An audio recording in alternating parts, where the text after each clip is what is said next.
Hello everyone, welcome to another episode of Engines of SEPTA. Last time we talked about the Pioneer IIIs, also known as the Silverliner IIs. Today we'll look at the next Silverliners, the Silverliner IIs and the Silverliner IIIs. I decided to include both these engines in the same video as they are literally not much different from each other and they both have similar histories. Without further ado, let's jump right into this thing because there's a lot to talk about.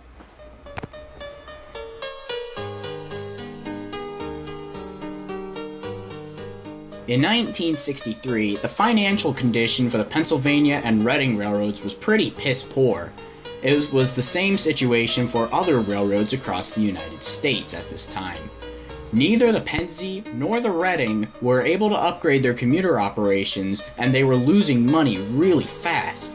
They couldn't do it alone, so state and local government stepped in to purchase new cars that would be in turn used by the private railroads to run the required commuter operations through an entity known as the Passenger Service Improvement Corporation. The new cars would be in a production order based on lessons learned by the older Pioneer IIIs from 1958.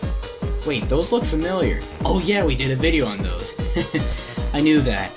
No, I didn't.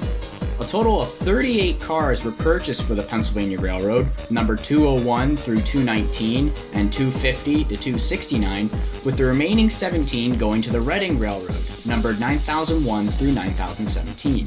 While some refer to the new cars as PSIC cars, the modern stainless steel body shells quickly defined the fleet, with the name Silverliner being born, thankfully without diaper rash. In addition to their looks, the cars introduced many other modern innovations for the Philadelphia commuter network, including air conditioning, greater interior space, which was 12 feet longer than the MP54s, seating of up to 127 people, high acceleration with a greater top speed, and near silent operation. The Pennsy liked to call these cars the MP85Bs and the MP85Cs, while the Reading liked to call their cars REB13s. And if that wasn't enough, there were even more Silverliners being ordered, known as the Silverliner IIIs. However, unlike the Silverliner IIs, instead of being built by Budd, they were built by the St. Louis Car Company instead. 20 additional Silverliner IIIs, numbered 220 through 239, were ordered for the Pennsy.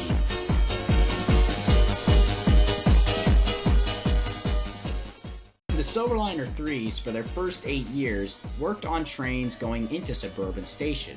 In addition to suburban duties, the IIIs were also used on longer distance runs to Harrisburg, Pennsylvania on trains known as Silverliner service, replacing old MP54 E5s and E6 cars. They were branded as Silverliner service in Amtrak timetables and was operated by Conrail along with the rest of the state-supported SEPTA routes. Coincidentally, today the Silverliner service is now known as the Keystone service.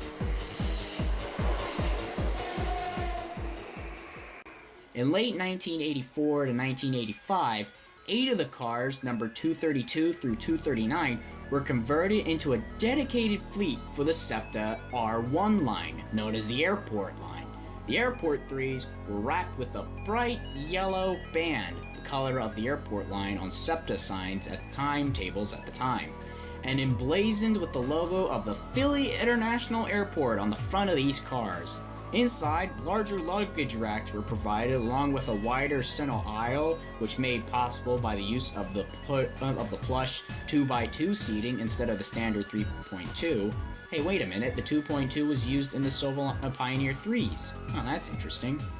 And the Airport IIIs were used in this service for quite a few years before being dispersed to general service to give SEPTA more flexibility in routing trains between routes, which is what they're known to do. The Silverliner IIs and IIIs, as well as the Pioneer IIIs, which were known as Silverliner Is at this time, they were equipped with the classic Wabco AA2 horns, which is a popular horn that SEPTA and JT have used. Here's a sample.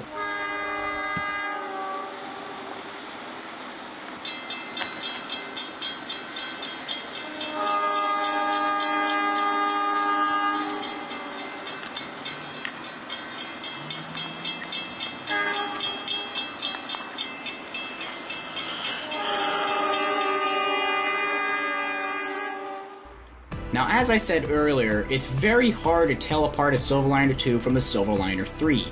Well, there's a lot of easy ways to tell them apart. One of the obvious, of course, is the Silverliner IIs have a more rounded portal-like window. This is obviously the same as on the Silverliner IVs. And on the IIIs, however, they were more like a rounded rectangle and were a little bit taller. And other differences included the placement of the engineer's control station, which was on the left-hand side of each vestibule, which was to support single-unit operations, where the normal position of the engineer would block one of the two available entryways.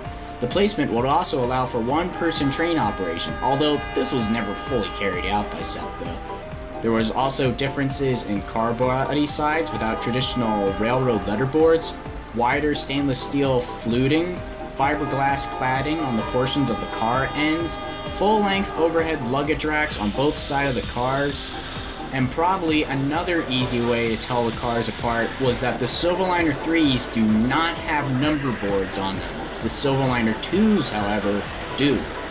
I don't know why they didn't put them on these cars. There's probably a reason, but it's weird. It is pretty weird. Meanwhile, in 1965, President Lyndon B. Johnson signed the High-Speed Ground Transportation Act of 1965. So the U.S. Department of Transportation placed an order for 4 Silverliners to be used as test vehicles to explore the feasibility of high-speed rail in the United States. Numbered T1 through T4, the cars were modified for operations of speeds up to 150 miles an hour and were outfitted with various instrumentation to document the effects of rail travel at such speeds, including CCTV cameras to monitor the wheels and pantograph. The 4-car train set, however, could not reach the target speed of 150 miles an hour, so a streamlining slab was attached to the front of T1 to reduce the drag during high speed. With the new streamlining in place, the train was able to reach a top speed of 156 miles an hour on a straight section of track between Trenton and New Brunswick, New Jersey. And as a result, the same level of deflection was applied to the front ends of the production high-speed MU Bud Metroliners. And if you want to learn more about the Bud Metroliners, Amtrak Guy 365 has an episode of that for his Engines of Amtrak series. Go check it out. During the tests, the cars were based at Penzey's Morrisville Yard engine facility, and after tests were completed, at least one of the cars was depowered and used as a US DOT rail testing vehicle for some years afterward, and one of them was used by the US Army at Fort Eustis. It was in November of 1984 when SEPTA thought, you know what, we need to give our commuters better connection with the ex-Penzey and the ex-Reading lines. Why don't we get rid of the Reading Terminal Station and the other stations before it, build a new station called Market East, and then we can intermingle our 2 trains together. Yeah, that's a great idea. Let's pull it off. And thus, Market East Station, now known as Jefferson Station, was born. Reading Terminal was closed and partly turned into a really good food market, and thus the Center City commuter connection was made. With this done, Reading cars and Penzey cars could mix and roam about either side of the system. In 1989, the entire fleet of Silverliner IIs were sent to the Morrison Kunston, pretty sure I pronounced that wrong, plant in Hornell, New York, for a midlife overhaul. In addition to this, all of the cars eventually received upgrades for their propulsion system to increase reliability and remove nasty PCBs from their transformers, upgraded HVAC systems to eliminate CFCs, and finally, in the 1990s, the cars received SEPTA's standard full-length red and blue window decal wrapping, and some of the cars had a minor interior upgrade with the original ketchup and mustard seats being converted to the padded brown leather appearance.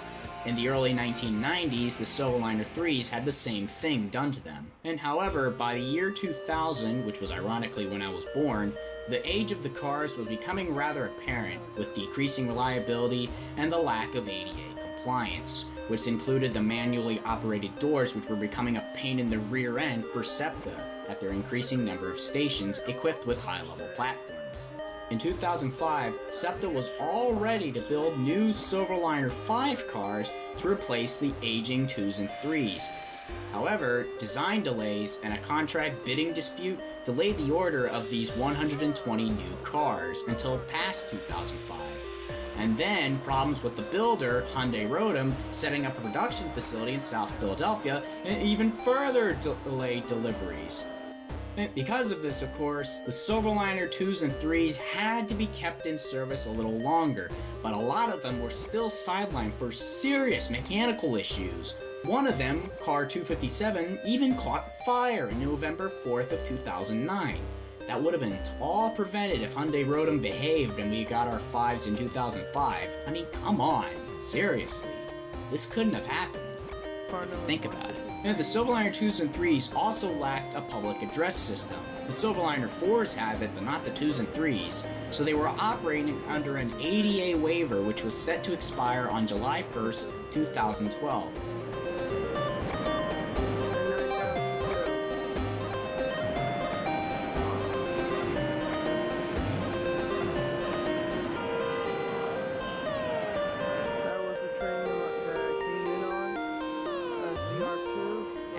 Finally, in 2010, the Silverliner 5s were finally ready to replace the 2s and 3s. By May 2012, most of the Silverliner 2s have been retired and were in their final week of service. The last Silverliner 2, 9010, was sent to run on the Kingwood line, with the final run taking place on June 29th. The Silverliner 3s were retired at the same time. And many people believe all were scrapped, and that's true, a lot of them were scrapped. However, there are a few still hidden near Wayne Junction, waiting for preservation, and recently had an interior refresh. I can confirm this because my dad's girlfriend, who's an employee of SEPTA, once saw this before. I also heard of a Reading Silverliner. I think it's number 9001 or something like that. It is, or was, at Strasbourg. Anyone with more info on this particular Silverliner that could possibly be at Strasbourg, please give me a comment, because I'm really interested to hear if they were all gone or still out there. As for the Silverliner 3s, it's very doubtful that any of them are still out there.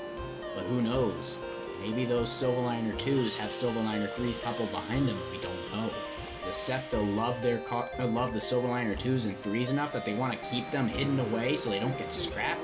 I have no friggin' clue. Well, that's it for this episode. Boy, has my mouth run dry while talking about all this.